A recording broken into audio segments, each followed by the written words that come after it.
एक बार कैलाश पर्वत पर भगवान शिव और माँ पार्वती बैठे हुए थे।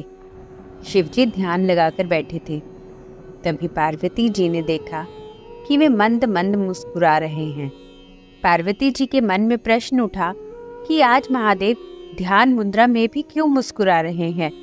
उन्होंने भोले बाबा की समाधि समाप्त होने पर उनसे पूछा, स्वामी, मैंने आपको पहली बार समाधि में मुस्कुराते हुए देखा है, इसका क्या कारण है? शिवजी जी ने उन्हें बताया कि उनके एक भक्त और उसकी पत्नी की बातें सुनकर वे मुस्कुरा रहे थे।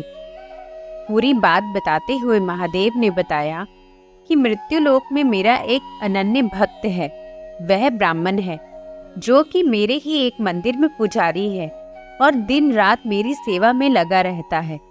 वह इसी मंदिर के पीछे छोटी सी कुटिया में अपनी पत्नी के साथ रहता है। इसकी पत्नी चाहती है कि उसके पास उसका खुद का घर हो और धन दौलत हो, जिससे वह सुख से अपना जीवन बिता सके।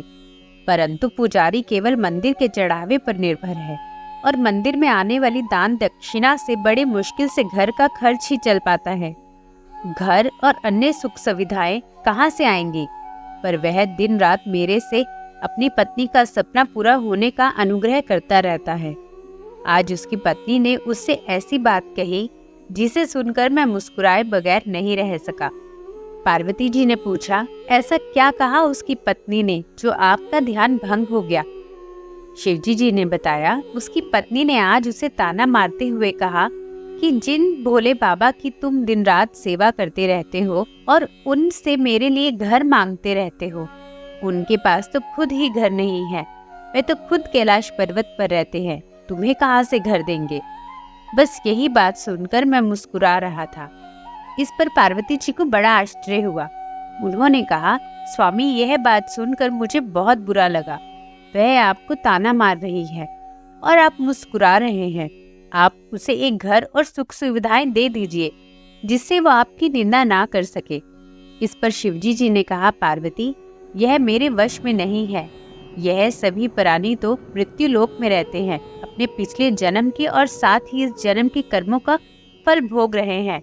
और जैसे ही इनके कर्मों का फल इन्हें मिल जाता है, उन्हें सभी प्रकार के सुख मिलना शुरू हो जाते हैं और अंत में वह मुक्ति पा जाते हैं। इसीलिए इसे मृत्यु लोक कहा गया है। मनुष्य बार बार जन्म लेकर अपने कर्मों का हिसाब चुकाता है।